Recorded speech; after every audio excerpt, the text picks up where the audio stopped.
Richard Hadley. And will he be able to perform the miracle New Zealand so badly needs? Trevor Chappell to the Demon Hadley. 6 balls remaining. He's hit that and he's hit it well. It's going to Max Walker. And that's 4. My, what a start. Wow. 11 required for victory. 5 balls to be bowled.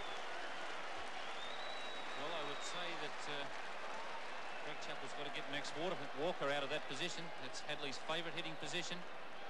Trevor Chappell. He's getting him out. Oh, well. Dear, oh dear. There we go. Let's have a look at that on replay. Well, Richard Hadley, he wouldn't be over-thrilled about that. He's been struggling all season to get an LBW himself.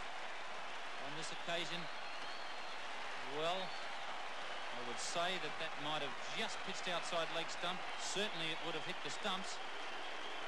But I think that Richard Hadley could justifiably feel a little bit annoyed at that decision, particularly with all the troubles that he's had getting an LBW himself.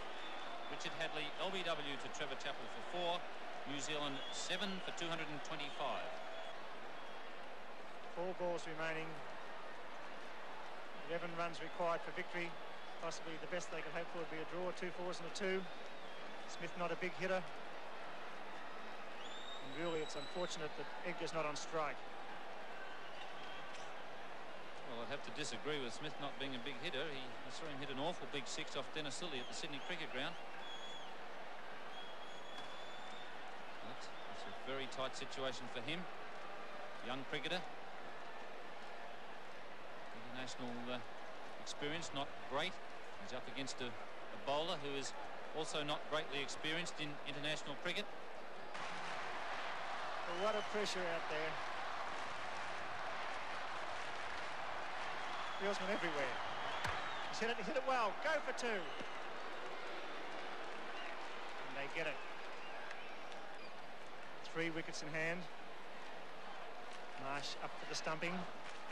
Or the run through. He's hit that, and that's runs. That's at least 1. He'll probably go for the second and test him out. He's going. He's made it. He's home. What a great effort. Ian Smith, crowd is stunned. Fine running between the wickets. Tremendous courage. They need 7 off 2 balls, and let's look at a tie. 6 off 2 balls for a tie. 7 off 2 balls for a win to New Zealand. Trevor Chappell, the bowler. Smith, the batsman. 52,000 people in front of their seats. There you go.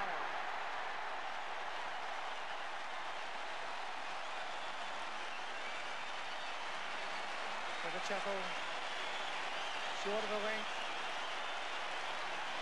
Trevor Chappell coming on to bowl the last and vital over. Put away for 4, and he's picked up 2 wickets. Trevor Chappell slamming that one in short of the length. It doesn't bounce very high, and that's what's beaten Ian Smith. The fact that it's kept a little bit low. He was hitting across the line, looking for the big hit over mid-wicket. It's gone underneath his bat and just hit about just under halfway up the stumps. Ian Smith is out, bowled Trevor Chappell for 4. 8 down for 229, and New Zealand's only hope now is a 6 off the last ball for a tie.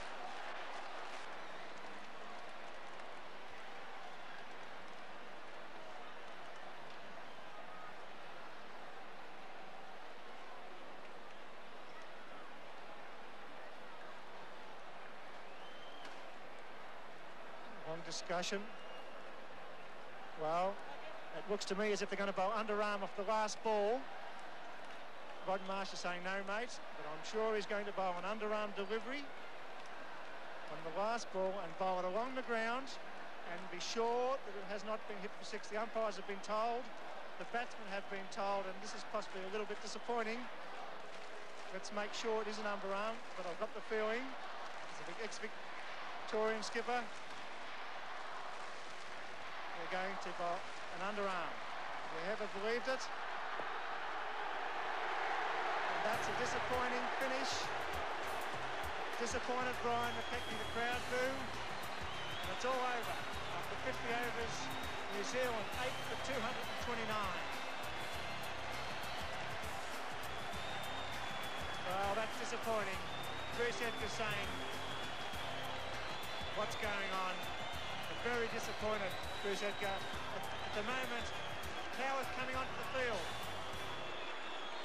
No wonder the New Zealanders are disappointed, and none of them more disappointed than their skipper, Geoffrey Howe. There he is now, talking with the two umpires Cronin and Weezer, and I know exactly the reason he's out there.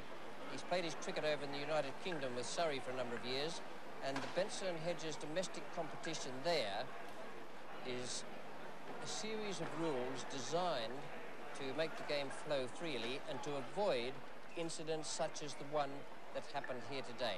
Now, there is the relevant rule on page 2, and it says that no bowler shall be permitted to bowl underarm, and that's what Geoffrey Howe is out there talking to them about. It is not in the Australian Benson and Hedges World Series Cup rules because the administrators didn't put it in. I hope they put it in by tomorrow morning, otherwise there'll be a lot of criticism for what was a disgraceful performance out there today. The other thing is that the reason it all happened, in my opinion, is that the captain got his sums wrong. Now, from over number 42, we were saying in the commentary box that he'd made a nonsense of it and that he was going to be in trouble having Lilly bowl the 50th over, which was the ideal thing to do. You must have your best bowler bowl the 50th over. And Lilly, Marsh and Greg Chappell and Hughes were there counting on their fingers trying to work out who should bowl 46, 7, 8, 9 and 50. As it turned out, the sums were done so badly that Trevor Chappell was left to bowl the 50th over, and that's how it all happened. It was panic stations, and then when McKechnie had to hit a 6 off the last ball, just to tie, mind you, not to win, just to tie, then the panic became real, and they made certain that New Zealand couldn't tie the match. Now, everyone around Australia will have their own ideas on that, and we always get letters and phone calls about different things that happen, so I don't expect anyone to agree with me. I don't expect that you'll get more than 50% agreement on anything. Let me just tell you what I think about it. I think it was a disgraceful performance from a captain who got his sums wrong today, and I think it should never be permitted to happen again. We keep reading and hearing that the players are under a lot of pressure and that they're tired and jaded and perhaps their judgment and their skill is blunted. Well, perhaps they might advance that as an excuse for what happened out there today. Not with me, they don't. I think it was a very poor performance, one of the worst things I have ever seen done on a cricket field. Good night.